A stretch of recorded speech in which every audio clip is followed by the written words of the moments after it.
ಪ್ರಧಾನಿ ನರೇಂದ್ರ ಮೋದಿ ಅವರು ಯಾವ ಸ್ಟೇಜ್ ನಲ್ಲಿ ಇದ್ರು ಅದೇ ಸ್ಟೇಜ್ ನಲ್ಲಿ ನಟಿ ಐಶ್ವರ್ಯ ರೈ ಅವರು ಕೊಟ್ಟ ಈ ಸ್ಪೀಚ್ ಅಂತೂ ಸೋಷಿಯಲ್ ಮೀಡಿಯಾಗಳಲ್ಲಿ ಸಿಕ್ಕಾಪಟ್ಟೆ ವೈರಲ್ ಆಗ್ತಿದೆ.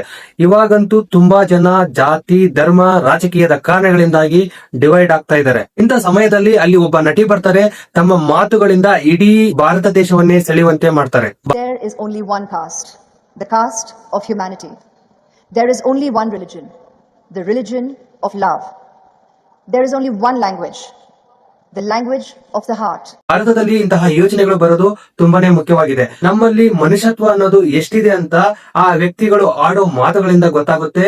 ಚಿಕ್ಕ ವಯಸ್ಸಿನಲ್ಲಿ ಅವರ ತಂದೆ ತಾಯಿ ಅವರಿಗೆ ಯಾವ ರೀತಿ ಬೆಳೆಸಿದ್ದಾರೆ, ಯಾವ ರೀತಿ ಸಂಸ್ಕಾರ ಕೊಟ್ಟಿದ್ದಾರೆ ಅಂತ. ಐಶ್ವರ್ಯ ರೈ ಹೇಳ್ತಾರೆ, ಒಂದೇ ಒಂದು ಜಾತಿ ಇರೋದು ಅದು ಕಾಸ್ಟ್ ಆಫ್ ಹ್ಯೂಮ್ಯಾನಿಟಿ, ಒಂದೇ ಒಂದು ಧರ್ಮ ಇರೋದು ಅದು ರಿಲಿಜನ್ ಆಫ್ ಲವ್, ಒಂದೇ ಒಂದು ಭಾಷೆ ಇರೋದು ಲ್ಯಾಂಗ್ವೇಜ್ ಆಫ್ ಆರ್ಟ್. ಈ ಮಾತುಗಳನ್ನ ಹೇಳೋದಕ್ಕೆ ಕೇವಲ ಕಾನ್ಫಿಡೆನ್ಸ್ ಇದ್ರೆ ಸಾಲದು, ಕ್ಲಾರಿಟಿ ಇರಬೇಕು, ದೂರದೃಷ್ಟಿ ಕೂಡ ಇರಬೇಕು.